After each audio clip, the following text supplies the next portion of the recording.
Alright, everyone, this is the History of Gaming Lesson 9. It's on like. Right for discussion, what is your favorite Donkey Kong game and why? Feel free to pause the video, write something down. I look forward to seeing your responses when you submit your work. Remember, check in for attendance via Google Voice or Gmail with your GAF account. Although Japanese companies like Namco prospered through partnerships with American companies like Midway, a few Japanese companies were unable to crack the American market, and one of these companies was Nintendo. Nintendo was a nearly 100-year-old playing card manufacturer that had recently expanded into making toys and electronic games. In 1980, the president of Nintendo, Hiroshi Yamauchi, this guy on the left-hand side, decided that his company needed a US office if it was going to break into the American arcade market. So, he hires his son in law, Minoru Arakawa, to establish an operation in America. In April of 1980, Arakawa set up an office in Manhattan and a warehouse in New Jersey. So they finally build, you know, their own warehouse to produce their games, and they get an office in Manhattan. His first distributors were a couple of entrepreneurs named Ron Judy and Al Stone. That's these guys here on the left-hand side with this game Sheriff. What these guys did was they owned a trucking company in Seattle, but on the side, they were actually game resellers. Prior to working for Nintendo, what they would do is they would purchase Nintendo arcade games through a firm in Hawaii. And what they would do is they would ship games from Japan to Hawaii, pick the games up in Hawaii, and distribute them in the United States. The first game that Nintendo ever brought to America was a game called Radar Scope. It sold fairly well in Japan, selling about 3,000 copies. 3,000 copies were shipped to the United States. So here's Radar Scope. However, Radar Scope gets to America and it did not appeal to the American market at all. Ron Judy and Al Stone made little to no commission on these games. Radar Scope was the number 2 game in Japan right behind Pac-Man, so it was pretty popular. Very popular. We had Ron and Al very excited about bringing it to America. It's a shooting game like Galaxian. We brought it to the United States, I think too many copies, about 3,000 Radar Scope machines. We saw them pile up. We sold about 1,000 and we had 2,000 of them left over. So this game was a big swing and miss in the American market for Nintendo's first attempt at selling some games in the United States. As president of Nintendo, Hiroshi Yamauchi ran his company in an imperialistic style, right? Everything went through him. Before taking over the family business, Yamauchi had his dying grandfather fire his relatives that worked for Nintendo so he could consolidate his power. So that just speaks about the imperialistic style, the ruthlessness of Hiroshi Yamauchi when he comes to power for Nintendo. Yamauchi acted as the sole judge of new products. If he liked something, it went to the market. Strangely enough, his instincts were almost always correct. So, although he is a very fierce leader of this company, he's usually very intelligent about what will and will not be popular. So, like we said, there are 2,000 Radar Scope machines that are stacked in that New Jersey warehouse collecting dust. They can't sell them, they're just sitting there doing nothing. In 1977, Yamauchi hires this creative young college graduate, this guy with the big smile on the left-hand side, and his name is Shigeru Miyamoto. Shigeru Miyamoto, for those of you who may not know, is a major deal for Nintendo. So this leads or becomes a great hire. Miyamoto was an anomaly in Kyoto, Japan. He was very different from the normal guy over there. He played the banjo, he loved bluegrass music, and he collected Beatles albums. Above all else, he loved designing toys.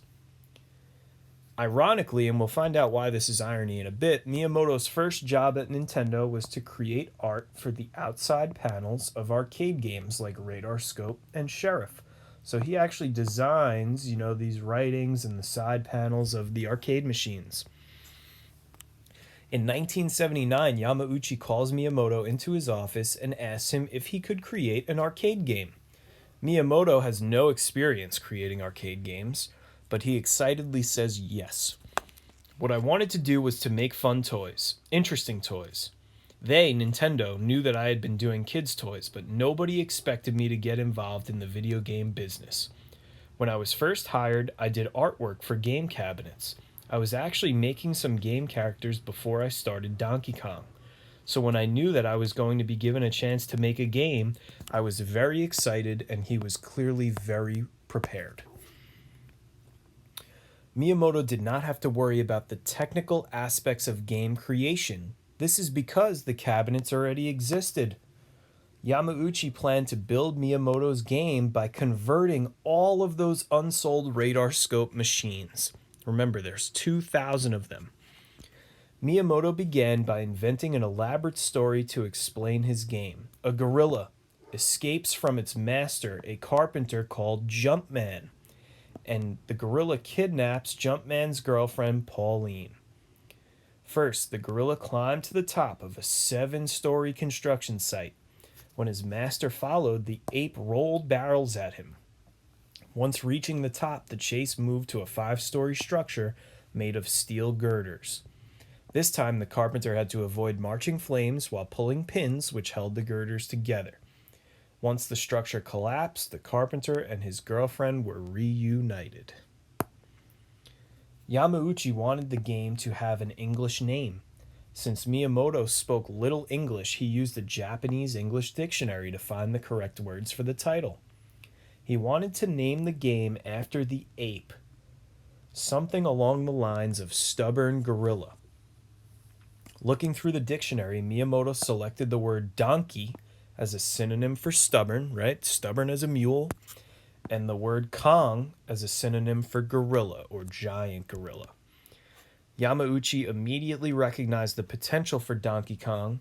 He calls his son-in-law in the United States and told him the game was coming and that it would make Nintendo one of the hottest gaming companies in the American arcades market. The news couldn't have come at a better time. Ron Judy and Al Stone nearly bankrupted themselves over RadarScope. Arakawa was having a lot of trouble covering the costs of his American operation. Around this time, this man on the left-hand side, Mario Segal, was the landlord of the Nintendo warehouse in New Jersey. He visits Arakawa and he's complaining that the rent is late again. After threats and some angry words, Segal accepted Arakawa's promise that money would arrive shortly. Arakawa promises him, "We have this game Donkey Kong coming. It's going to be a major hit. We will have your rent money soon." Arakawa later immortalizes Mario Segal by renaming Jumpman, the carpenter in the Donkey Kong game, to Mario. Arakawa wanted to file a trademark patent on Donkey Kong, so he asked Ron Judy to recommend a good lawyer. Judy and Stone took Arakawa to meet their lawyer, this guy on the left-hand side, and his name is Howard Lincoln. He becomes a major player for Nintendo. I remember Ron saying, "Yeah, can you believe that? Donkey Kong." Ron was thinking, none of these games have been great, I didn't earn any money, and now the final blow, the one that's going to bankrupt us, is a game called Donkey Kong, which even my lawyer can't understand. Right? So they are very nervous about the prospect game coming over from Japan. They don't think it's going to work. Just as Al Alcorn learned Pong was a big hit by placing it in Andy Capp's Tavern, Arakawa discovered he had a hit by placing Donkey Kong in 2 Seattle bars, one called the Spot Tavern, the other one called Goldie's. Both test locations were clearing more than $30 a day for an entire week. The managers of both stores asked for more machines, right? So imagine, it's making $210 in change per week. That's huge. Low on funds, Arakawa and Judy converted the 2,000 RadarScope machines into Donkey Kong games all by themselves. They couldn't hire any outside workers to come help them, so all 3 men converted 2,000 machines. At any rate, the game went out to a few distributors before hitting the public, And then the thing broke out of the box. It was a smash hit. It went crazy. I think they ended up selling 67,000 Donkey Kong machines. The straight commission pay for Judy and Stone finally paid off. They went from nearly bankrupt to millionaires overnight. So Donkey Kong is sweeping the nation. The Battle of the Kongs. Nintendo was selling Donkey Kong at about 4,000 units per month. That is an unbelievable rate for arcade machines. Unbelievable. On April 28th, Universal Studios sent a telexes or a message to Nintendo claiming sole and exclusive ownership of all rights into the name, title, character, and story King Kong and simply Kong. Sheinberg was the head of Universal Studios, and he demanded that Nintendo stop making Donkey Kong and submit to them a complete account of profits made from the game. So we met with Sid Sheinberg, and I remember they had Steven Spielberg there. Remember, Steven Spielberg directed King Kong. Sid pulled Arnold on the side and said, "You know something? We're going to sue you if you don't give us some kind of royalty on this Donkey Kong game, because you're in violation of our copyrights as it relates to the movie King Kong." Hiroshi Yamauchi was baffled and angry. First, Nintendo could not penetrate the United States market, and now that they had, an enormous, powerful American company is threatening to sue them. Arakawa and Lincoln flew down to represent Nintendo in a meeting with Universal Studios on May 6th. Universal claimed that Donkey Kong infringed upon Universal's trademark for King Kong. Lincoln responded that Nintendo had run a trademark search and found numerous unlicensed uses of King Kong, and discovered that Universal had only applied for the name within the last decade. Minoru Arakawa had great faith in Howard Lincoln's ability as their lawyer. So when other gaming companies who made knockoff Donkey Kong games folded and caved in to Universal Studios' demands, Nintendo chose to fight. Mr. Arakawa and I decided that we would go down and simply tell him that we've come to tell you to your face that we would pay you if we thought we were liable. But we had done our homework and we were not prepared to pay anything because we hadn't done anything wrong. We just wanted to essentially look him in the face and tell him that. It seemed to be the honorable thing to do. So they fly to Universal. They tell them directly, "We are not going to give in to your demands to pay you royalties over this King Kong, dispute, and we will settle this in court." Lincoln and Arakawa decide to present their case. Arakawa tells Sheinberg that they will not pay any royalties. Sheinberg responds very angrily, "You better start saving money to pay your attorney's fees." On June 29th, 1982, Universal files a lawsuit against Nintendo claiming that Universal Studios owned all of the rights to King Kong. By this time, Nintendo had made more than $180 million in sales of about 60,000 Donkey Kong machines.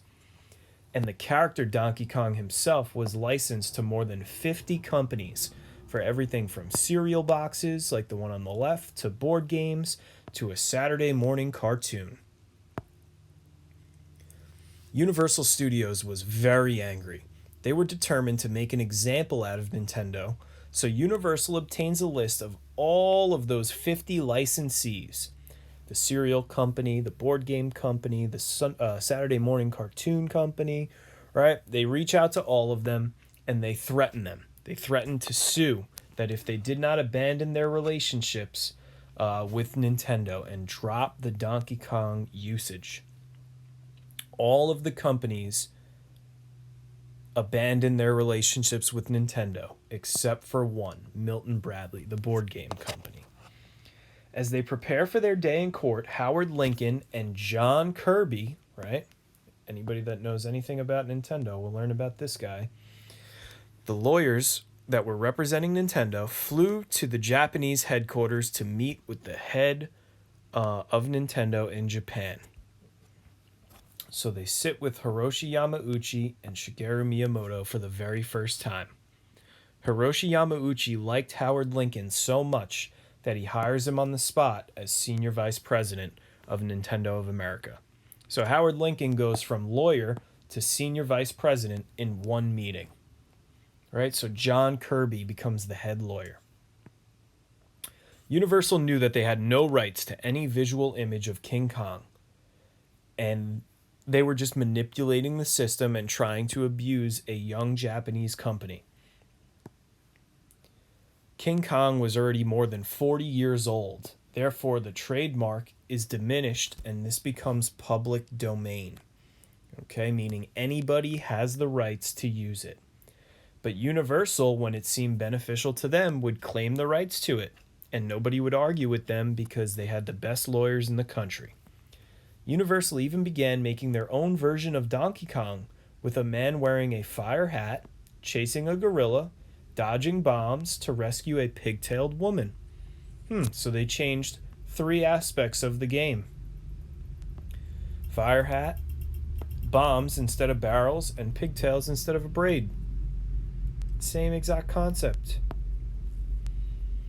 So Nintendo demonstrates that King Kong is public domain in court, and Universal's lawyers were unable to demonstrate that remaking King Kong gave Universal Studios new ownership of it again. Universal's lawyers were unable to prove any likelihood of confusion between Donkey Kong and King Kong. Even better is that Nintendo now had grounds to seek extensive damages for lost revenues against Universal Studios. Universal had to pay Nintendo, after losing in court, $1.8 million in legal fees and a $57,000 licensing fee for their knockoff Donkey Kong game. So Nintendo wins against this big American giant company. They slayed the giant. But later on, ironically, Nintendo and Universal Studios partner up to create Nintendo World, which is in production today. Okay, we got a few more here. Due to the large success of Donkey Kong, Nintendo wanted to capitalize on its popularity.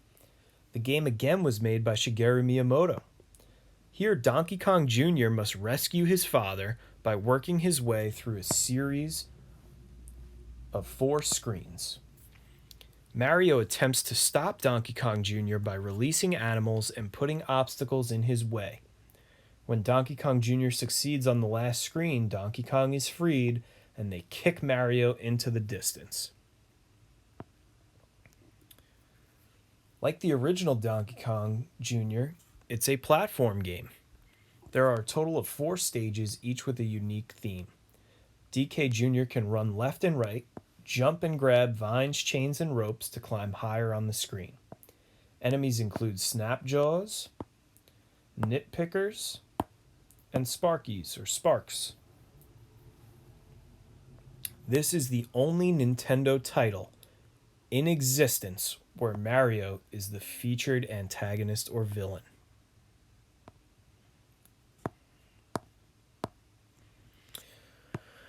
Donkey Kong 3 is the 3rd video game in the original Donkey Kong series by Nintendo. It was released near simultaneously for the arcade and Nintendo Entertainment System at the same time, or the NES. Donkey Kong has taken refuge in a greenhouse, which unknowingly is owned by Stanley the Bugman. It is now up to Stanley to stop the ape from stirring up any more insects that will soon destroy his flowers. Donkey Kong hangs from vines at the center of the screen, and the player controls Stanley the Bugman, runs and jumps on the platforms beneath him. Stanley can fire bug spray at Donkey Kong and the insects flying around the levels. A level is completed by using bug spray on Donkey Kong and forcing him to the top of the screen, or you can kill all of the bugs.